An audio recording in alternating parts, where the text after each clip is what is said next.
Good morning. This is the New York City Board of Standards and Appeals Public Review Session for July 28, 2014. We'll begin with the special order calendar, decision items. Item number 1, 18696BZ, 14521 Liberty Avenue, Queens. Any issues or questions with this case? No.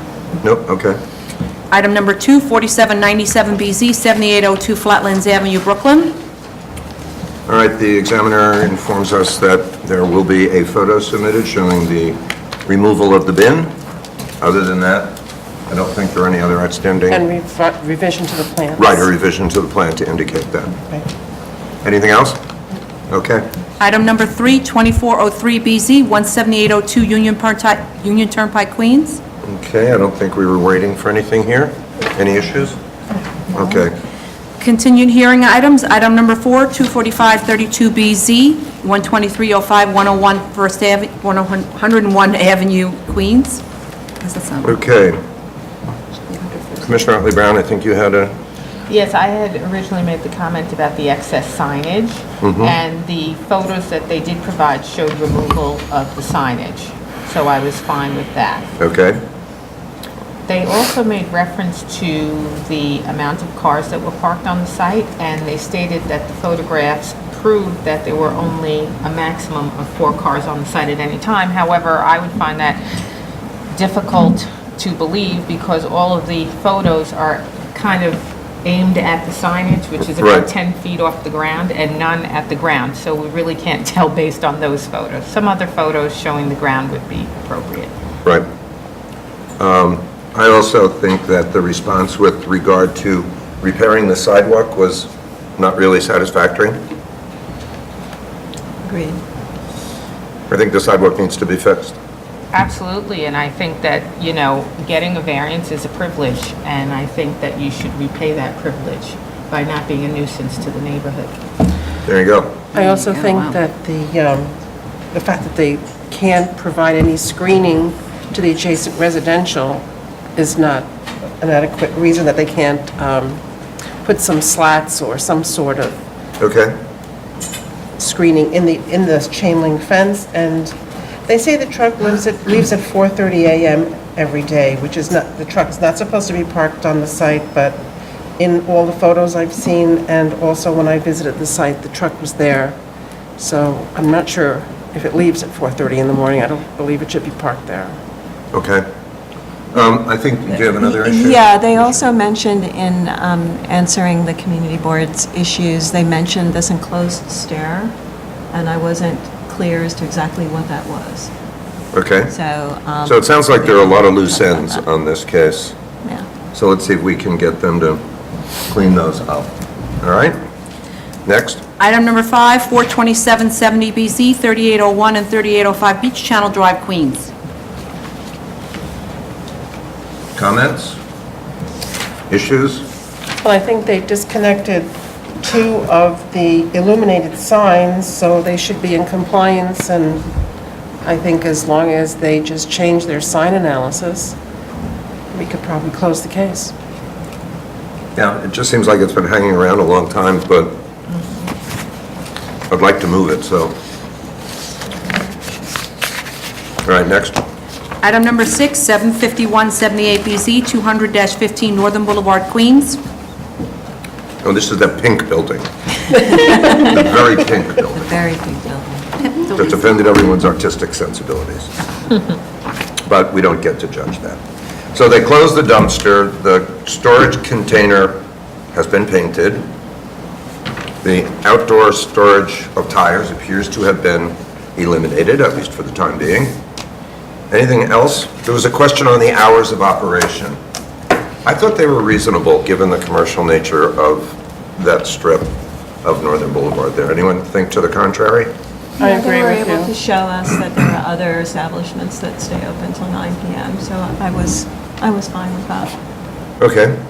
So we might be able to close this tomorrow and set a decision date? Yeah. Yes. Okay. Very good. Next. New cases, item number 7, 7211BZ, 10106 Astoria Boulevard, Queens. Okay, Commissioners, I think a couple of you had similar issues having to do with the amount of time Commissioner Hinkson? Yeah, it wasn't clear to me whether they meant 3 years from I guess, 2011, which would put it into 2014, or were they saying they needed 3 additional years from From now. 2014? And so they need to be clear about that. I don't think they need an additional 3 years from this point, but maybe they really meant from 2011. So it's like sort of an additional 6 months they're looking for, or something. All right, we'll ask them for that. Commissioner Otley Brown? Yeah, I had an additional question about Okay. that, and if they did need more than an extra year from today, could they give us a timetable as to why? And also, I did go out to the site, and unfortunately, there's still graffiti on the wall in the back, so it's probably a situation where in that neighborhood, it's a constant problem. So if they can give us some sort of a plan for, you know, periodic removal or something that would at least acknowledge the fact that this is a problem and that they are working on it, I would appreciate that. Okay. Also, I also visited the site, and I noticed there was actually no signage on the station. I think they might be in the process of changing gasoline suppliers. So I just wanted to confirm that when they install new signage, it'll conform with C1. Great. We will add that to the list. Anything else on this new case? Okay, next. Item number 8, 14092BZ, 3921 Crescent Street, Queens. Any questions or concerns on this? I didn't asking see, for 4 I didn't more see any years. readily apparent issues. Look fairly straightforward. Okay. Appeals calendar, item number 9, 80-11A, 84 and 85, and a 10311A, East 9th Street, Manhattan. Okay. Commissioner Montanez? Yes. At the last hearing, the applicant's attorney stated that the building code waives fire stopping when sprinklers are installed, and according to the section that was provided to us, section 27345, that is not what the section says.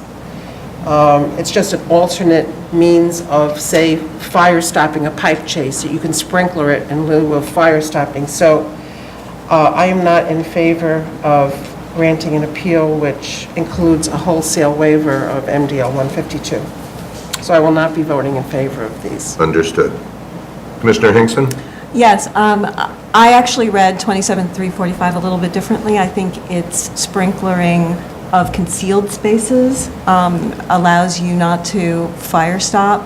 However, I think that if the applicant, we need to make sure that this is covered in any grant that we might give them, that if they're fully sprinklering the tenant spaces, which would include being able to sprinkle walls and, cover as much as possible, I would be in favor of granting that in lieu of having to sprinkle the concealed spaces. But I want to make sure that the applicant understands that fully sprinklering the tenant spaces is not just one head in an apartment, it's full coverage. It's the full coverage of the unit. Exactly. All right. Perhaps between now and tomorrow, you might have the opportunity to discuss the level of specificity with council, and can then let us know if your comfort level has been sufficiently raised. Sounds good. Okay. Anyone else on comments on this case? Okay. Item number 10, 304, 312, and 313, 13A, West 19th Street, Manhattan. Okay, this is the place of assembly, alternate means of egress case, and as to whether or not it was retail art sale space or whether it in fact is a gallery.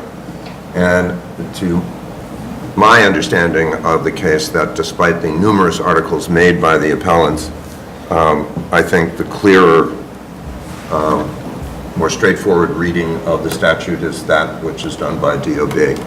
So I think this has been drafted as a denial. Does any commissioners have any comments or further issues on this matter? No. Okay, thank you. Item number 11, 49-14A, 5655 Independence Avenue, the Bronx. This is the expanded retirement home for the priests. Hey, I'm a former altar boy. Anybody opposed to this? How could you be? Okay, so we're ready to go on that, right? Okay. New cases, item number 12, 8914A, 215 East 64th Street, Manhattan.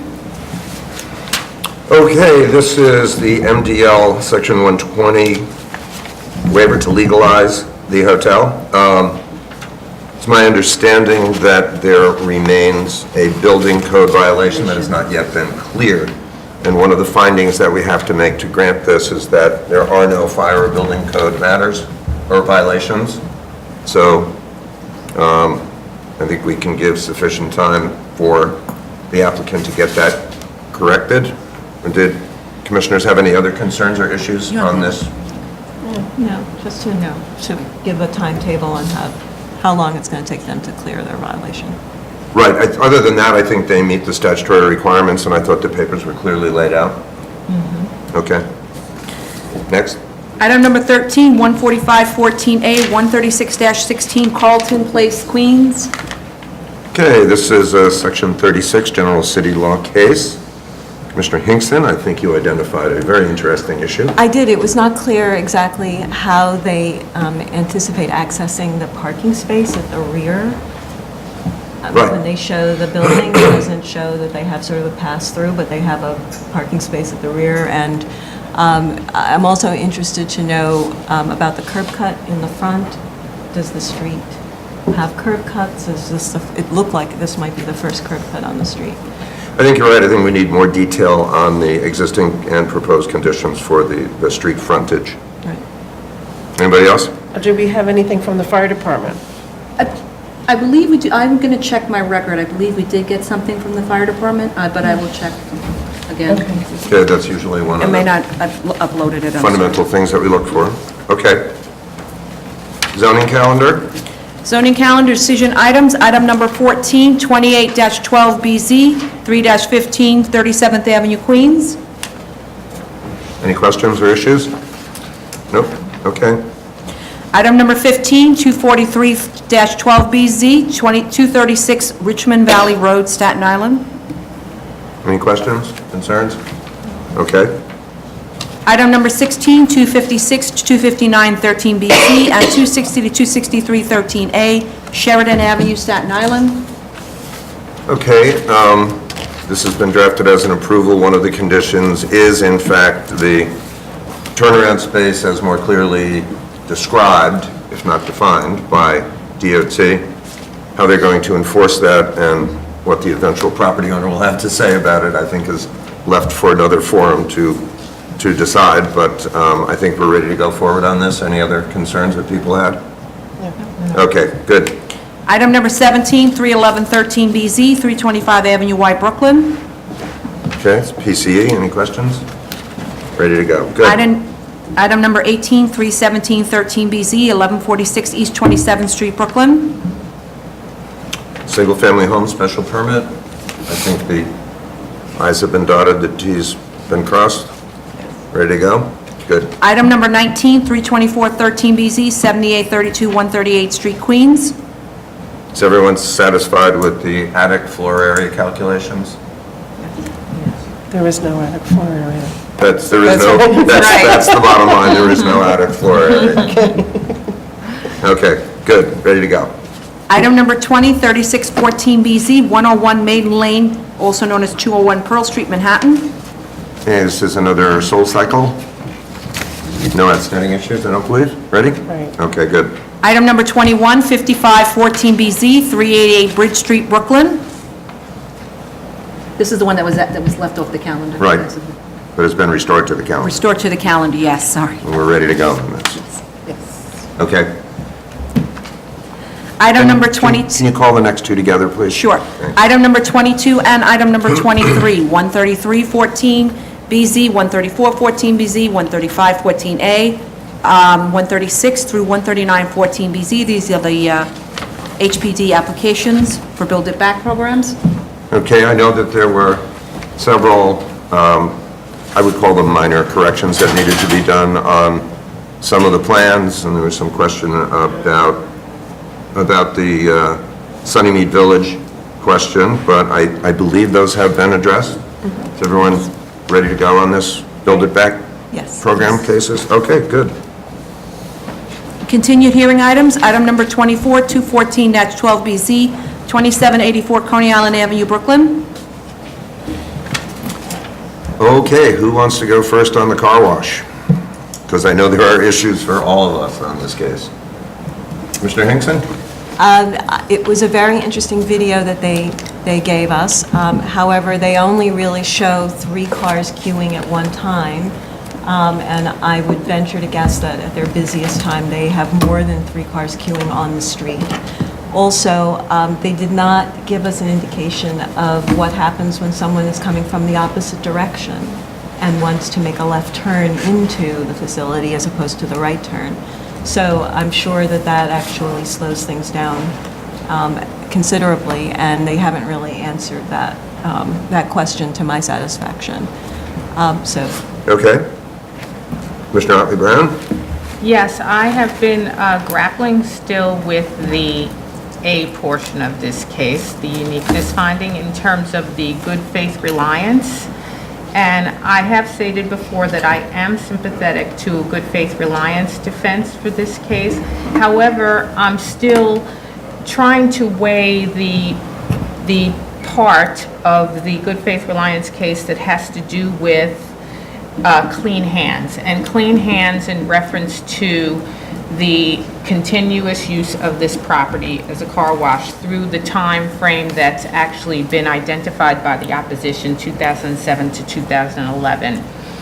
And it seems to me that thus far, all that the applicant has really done concerning this good faith concerning the continuous use argument is actually dispute the opposition and question the opposition's information that they bring as proof of discontinuance. And so I just have one question for the applicant. Is there a way that they can prove to us and perhaps put this issue to bed finally that they have evidence of continuous use for that period of time other than an owner affidavit? Okay, I think that's a fair and relevant inquiry, so we will communicate that tomorrow to the applicant. Commissioner Montanez, I know you had some concerns as well. Right, well, yeah, I have concerns regarding the good faith reliance argument, but my comment had to do with the obsolescence of the building and the inability to repurpose the building. They gave a calculation regarding the weight of the concrete if you filled in the trench drain, and I just feel that the calculation assumes that all the concrete will be supported by the bottom of the trench drain, and there's ways of, transmitting that load to the underlying soil, or there could be a method of plating over the trench drain and reusing the existing building, because I believe when you consider the weight that the building is holding now with all the car wash equipment, that it's, in substantially fair to good condition. So. Okay. Right, I think there's some open issues here, so we'll see if we can close them by tomorrow. If we need another hearing, I'm hoping we don't, but if it's unresolved, we can do it, we can do a further hearing, but let's see what they have to say tomorrow. Okay. Item number 25, 2-13BZ, 438 Targee Street, Staten Island. Okay, this is going to be adjourned until September 9th. Item number 26, 155 13BZ, 1782, 1784 East 28th Street, Brooklyn. This will be adjourned to August 19th.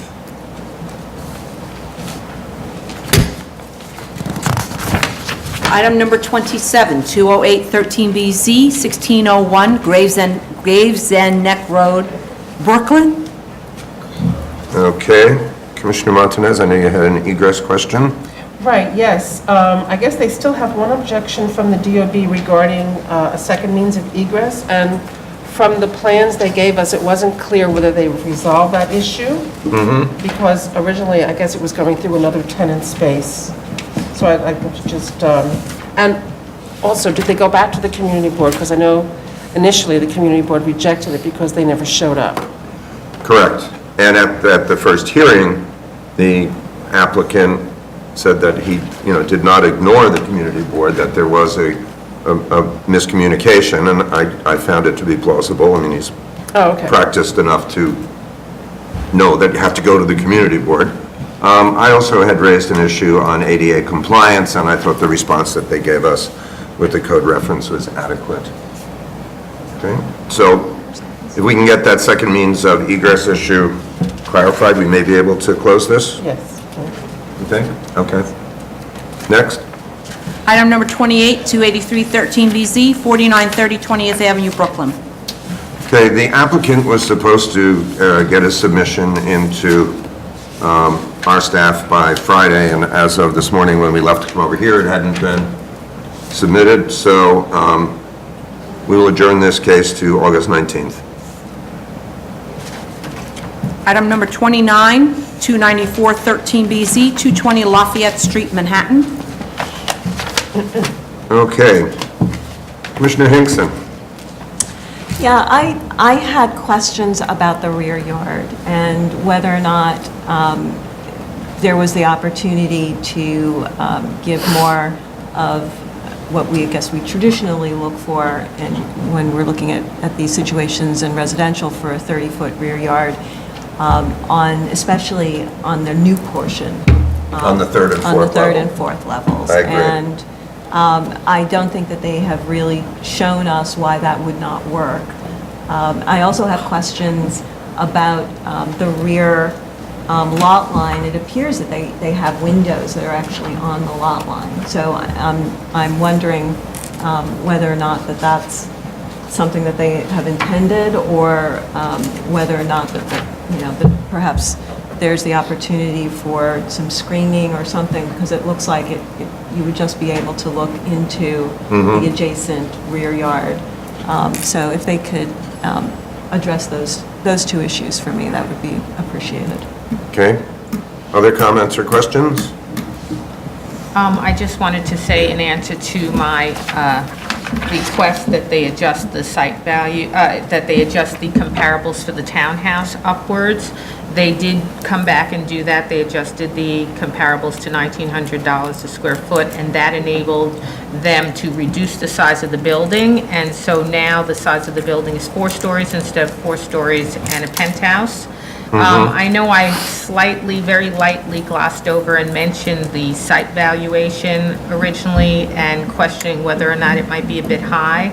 I took another look at the site value since then, and I really feel that if you stick with a vacant land sales value plus a heavily depreciated building, you might actually end up with a site value that's a little bit smaller, which would bring up your return to a point where you might be able to make this building a little bit smaller and meet the minimum variance. So it might be a possibility that you can enlarge the rear yard, as Commissioner Hinkson was stating.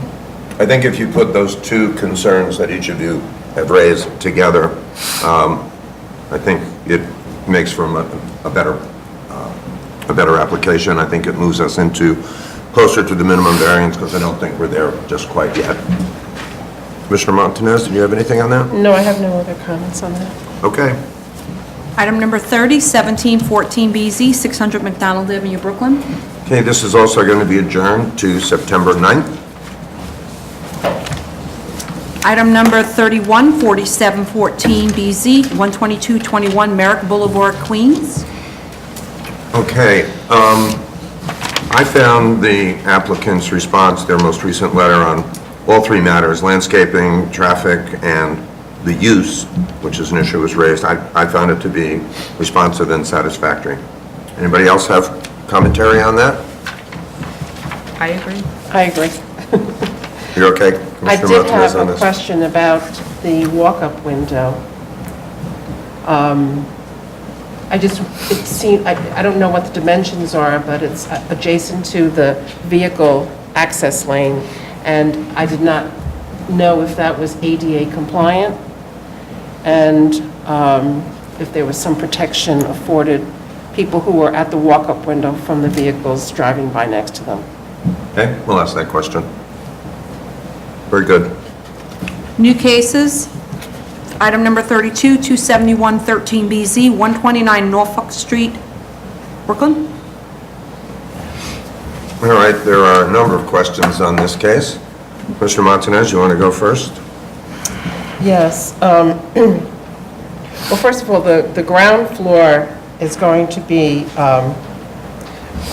is required by the floodplain, the new floodplain issue. So the ground floor should contain a note that says that it will comply with Appendix G, that it will be wet flood-proofed, and it will not be used for any residential purposes.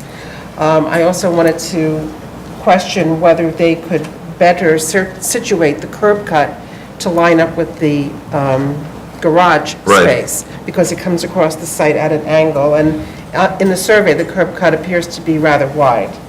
And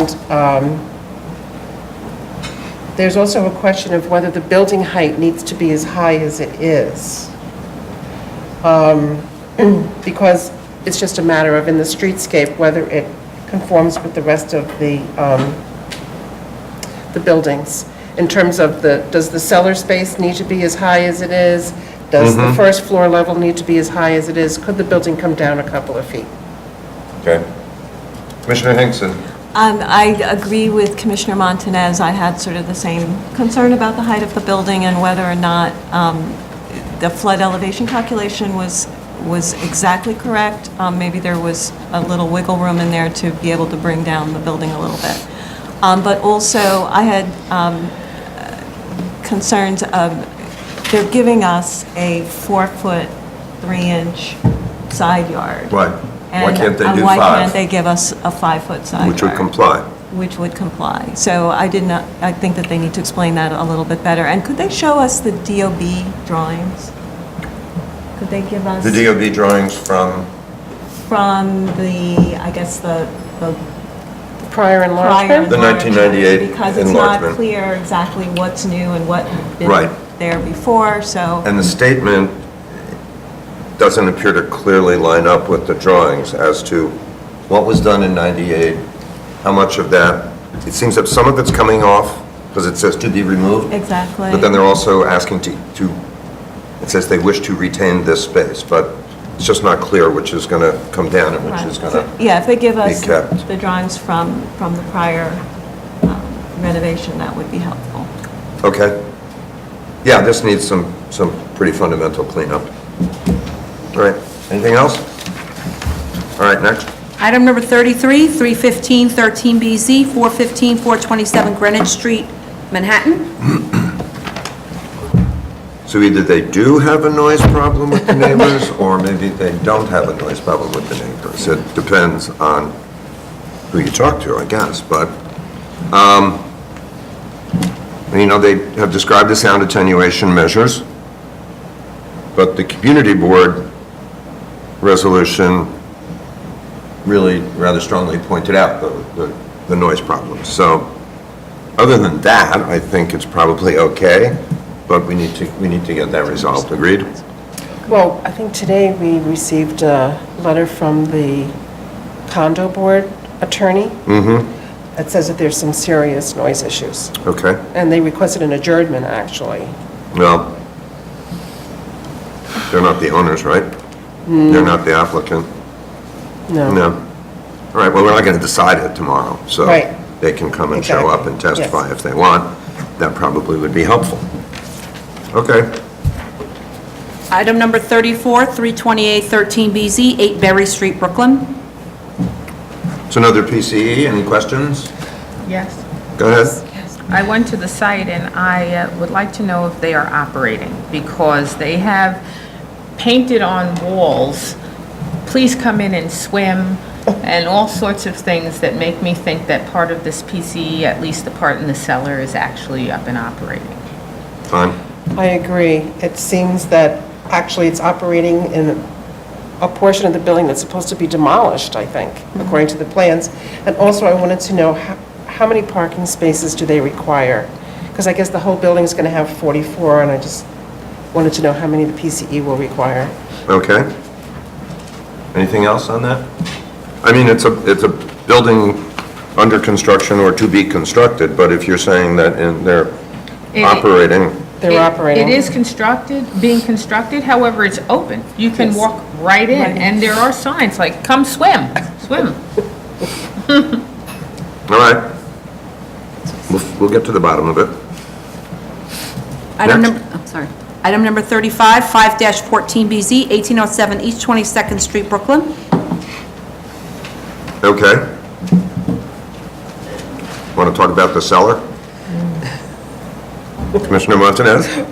Well, the cellar should, match the footprint of the building, and it extends into the entire rear yard, so I think they have to modify that.